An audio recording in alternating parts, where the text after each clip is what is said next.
Hi, my name is Josh and I work for ThinkHigher. ThinkHigher is an organisation that goes around to local schools and colleges giving impartial advice around your next steps. Today we're going to be talking about, is university for you? So there's going to be some options that come up. We're going to be talking about the money side of it. We're going to be talking about the confusion about what course you could take. We're going to talk about that, the fact that it's really stressful to go to university, especially if you're moving away from home. We're going to look at the different pathways, if you're bored of education, and then we have some employment sort of stats at the end, so you can see that. First, we're going to be talking about the money side, and I think this is the biggest worry for students when they're thinking about going to university, because it costs £9,250 to go to university from most courses and most universities. So that is a lot of money, especially when courses are 3 years long. So that's looking like £27,750 just to get on the course. Now, some things to take into consideration is that you get a loan for this. You don't have to pay that money up front. You don't have to save up and pay. You do in other countries, but you don't in the UK. The other thing is you only start paying back that loan after you start earning a certain amount of money, and that is £25,000. And then the last thing to take into consideration is that after 40 years, the debt gets completely wiped. So this loan is completely different to any other loan that you'll ever get. So normally, if you get a loan from the bank, you go into a bank and you say, I want to borrow this amount of money. The bank then looks at how much you earn, and then they say, oh, you need to pay back a certain amount per month. And let's say that's £200. So each month, the bank will be expecting you to pay that £200 no matter what. So you could have lost your job. Things could have happened in your life where you might not be able to afford it, but the bank would still want that money. And that's when debt can get really quite scary. But with the student loan, you only pay when you start earning over a certain amount. And as I said earlier, that's £25,000. So if you're not earning that amount of money, the student loan is not going to be asking for you to pay that month. And then if you are, it's going to be a very small amount. And on the next slide, you'll see it broken down. Okay, this is a really good example of how the student loan might look for you. So this is you now, and then you're going to go and you're going to graduate. And then if you get a job that's earning £30,000 a year, which is roughly about £2,000 a month that you would get, how much do you think you'd be paying each month? And I'll give you 5 seconds before I let you know the answer.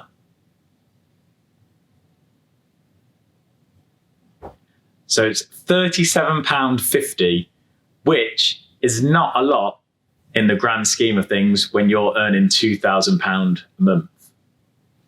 The next section is going to be on what course to take.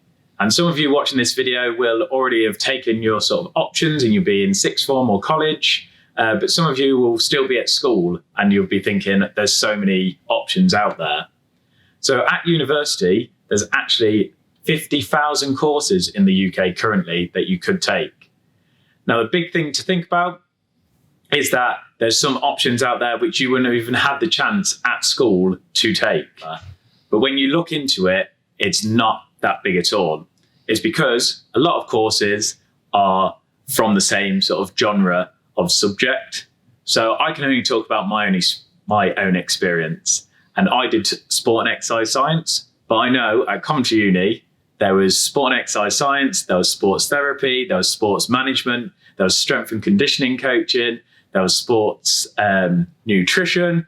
So there's loads of different ones all around sport, but you go into your own specific area. This next part is about, have you had enough of education? And I completely understand if you're bored of education by this point. You've been doing it since you're 5 years old. So that's many years where you've been in education and not seen anything else. Now, some things to consider is that school does not teach you everything. There's loads of different subject areas out there which you could look at. The other thing is there's different assessment options as well for you. So you could be really good at exams. So you might want to look at a course that just talks about exams. The other one is coursework. You might like to have a lot of time to be able to study a certain area and then compile it all together and make sure it's the best of your ability when you're submitting it. And then there's other options as well, where you can get assessed on how well you do at a certain activity. The other thing to think about is that you could leave education now, but you don't have to shut the door completely on it. I know a lot of people who have gone into work and then they've come back later on when they found what they want to study, and then later down the line have gone to university. So you could take that option.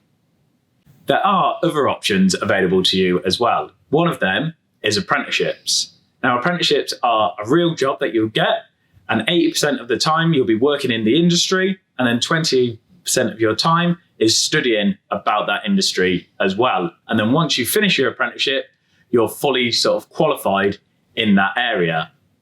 And apprenticeships don't just stop at sort of level 3, which would be your sort of A-level or college level apprenticeship.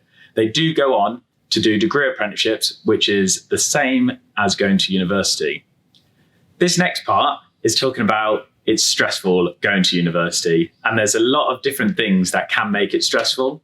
So the first bit is trying to get all your stuff together before you go to university, applying for UCAS, doing your personal statement, where you want to go, what course you want to take.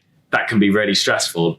And then going to university itself, if you're leaving home maybe for the first time, it can be a lot of stress on you. Now, the big thing to remember is universities are set up more and more these days to make sure that you feel okay when you're there. So they have departments where people are paid as their job to make sure students are looked after.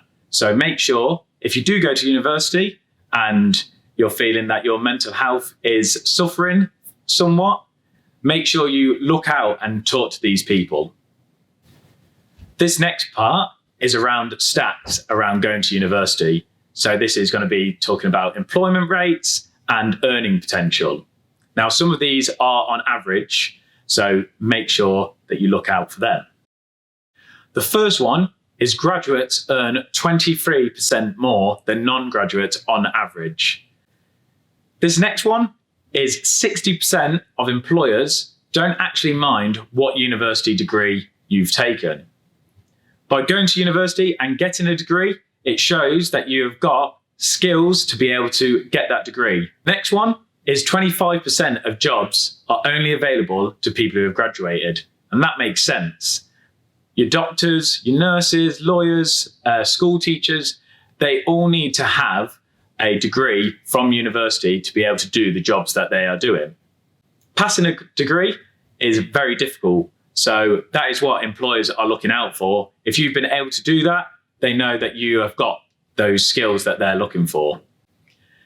Now, the last one is about employment rates. And both of these, I would say, are still quite good. So non-graduates, you can see on this table, is 70% of them are currently in employment. But with graduates, there's 87% are employed currently. So you're slightly more employable on average than you would be if you didn't go to university.